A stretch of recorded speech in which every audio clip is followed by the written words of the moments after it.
All right, so now let's have a look at this application of the simultaneous saturation result, and that's to multilinear extension estimates.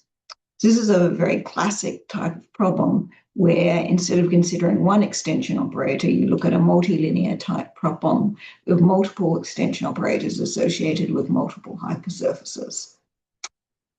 So we're just going to parameterize those. We'll assume that we're on a local little patch, so we can do that. And the standard transversality assumption is H product. So this basically says the normals are linearly independent. So we want to work on a lambda dependent or a frequency type problem. And we get to that just by rescaling. So you work on a ball of radius lambda and you rescale down to a ball of radius 1, which gives you a parameter problem. So this is just restating it in terms of the parameter problem.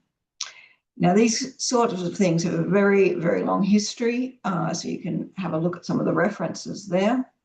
But from the point of view of the simultaneous saturation, when you're looking at a multilinear thing, the really important point is this integration by parts identity. So I've got my parameterization and I compute E star. And what I find is that if I look at my derivative in the xi bar variables, so these are my graph variables, I get a relationship about whether the phase is or is not stationary. So if x minus y is 0, obviously I can have a stationary point. But suppose it's not 0. I could be pointing in the direction of the normal on the hypersurface. And in that case, I can have a critical point. If I'm pointing away from that direction, I can never have a critical point. Okay, so this is non-stationary phase. I can integrate by parts as many times as I like, and I can get an order lambda to the minus infinity. So this is a really, really important point. Okay, so it's expressed here in the inequality that unless the direction between x and y is in the normal direction, and you have to go plus or minus direction for the normal, then you get rapid decay. So this is what we're going to be putting into our simultaneous system, and this is the relation that you get for the simultaneous system. So it just says they're related if they're in the correct direction, or they're the same thing. The non-degeneracy condition, how do we get that? Well, we put our points in this loop and join them up by the directions, and then we have something that contradicts our linear independence versus our wedge product, right? So we've got our, say, d points in a loop, and the directions between them are linearly independent, but then they couldn't be in a loop because being in a loop means that I can get a linear dependency between them. Okay, so that means that some of the points have to be the same. So if I say that some of the points have to be the same, I reduce the size of the loop, and then I run the same argument again for that smaller loop. Okay, and it's always just saying the same thing. These things are supposed to be linearly independent because they come from the hypersurfaces with the transversality condition, but they're not linearly independent because they have the loop condition. So the only thing that could happen is that your loops just completely collapse to points. And so that we do end up with our simultaneous saturation system, and we can apply the simultaneous saturation result. So here we're just dividing up our ball of radius 1 by the size of the product. Okay, so that's the other bit of data that goes into the simultaneous saturation result. How big is the thing? And we get a control over the size, and it's exactly the one that is right for that critical value of P. And why is it right for the critical value of P? Well, it's right for the critical value of P because it's because of the looping condition. Okay, so we discussed this a bit down here. And this is something that is really important that you get to see out of the simultaneous saturation results. Why is the numerology as it is? Okay, so you're taking all of your points that are all around about the same size, and you're summing over the loops. Now, if you could have a k-multilinearity, so this is something k being, say, between 2 and d, then if I'm going to make a k loop, then I have n to the k different ways I can put together that loop. But only trivial loops are legal, so if I'm averaging over all possible loops and only picking up the trivial loops, I'm getting an improvement, which is this n to the minus k minus 1 improvement. Now that's in a TT star argument, so it gets a square root before I go back to my original thing. And that's exactly the precise numerology that we're seeing in these critical values of P. So this argument just reproduces the k-multilinear things. These are things that we already knew, but it does it in a much simpler way and a much clearer way in terms of determining what the numerology should be.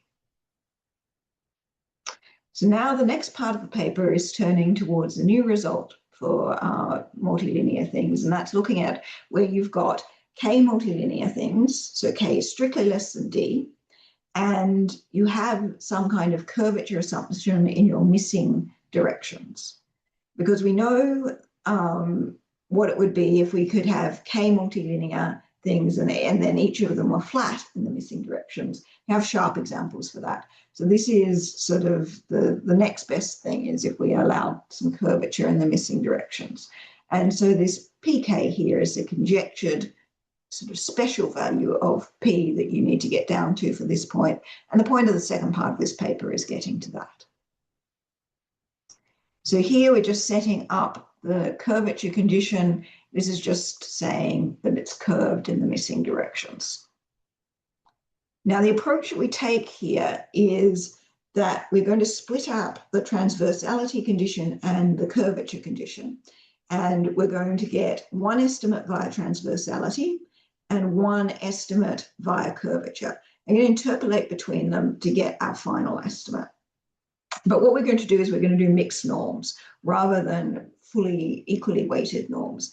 And this allows us to sort of overestimate in some variables and underestimate in others.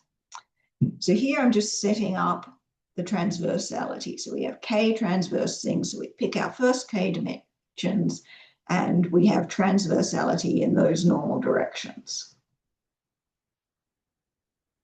Okay, and these are our hypersurfaces written in the graph format. So the idea here is that if I come and I look at this one, 2 on k minus 1, that's the magic numerology for a k linear, multilinear thing. And that is the one that goes with k loops.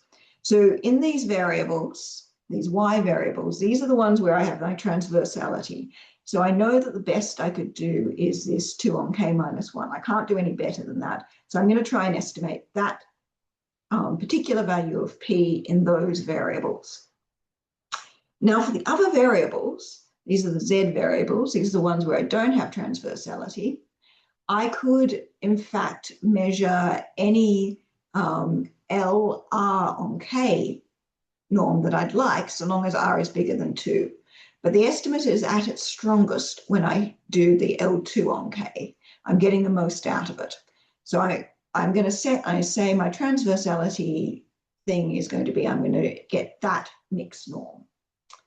So that pretty much determines then what I have to do to get this particular value of p, because I need to set up an interpolation scale that lands on that value with this multilinear estimate being one of my interpolates. So just look up interpolation, numerology. These are the relationships I have to have. And in terms of picking R1 and R2, when I do the curvature estimate, I want to be not really needing to know anything about the transverse directions. The directions, these y variables where I have the transversality assumption. So the only LP norms where it doesn't really matter whether you're curved or flat are L infinity and L2.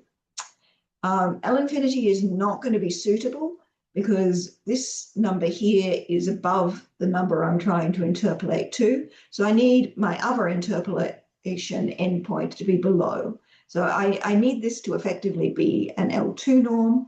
When you're looking at a multilinear thing, if you're morally looking at an L2 norm, if you're a multilinear thing, you're looking at a 2 on K norm. So I set this R1 is equal to 2 on K so that I'm getting that numerology, and this tells me precisely what R2 has to be. This is good if K is less than or equal to D minus 2. K is equal to D minus 1. You can't pick this numerology. You need to pick a slightly different one. So you set R2 is equal to infinity, and R1 is given by this formula. You see in the later proof that, in fact, this does, with a little bit of work from Holder estimates, reduced again to morally doing an L2 estimate. So the game plan from now on is to prove these two estimates, the transversality estimate using simultaneous saturation, and then the curvature estimate. This will be a linear estimate based on a Thomas-Stein type argument.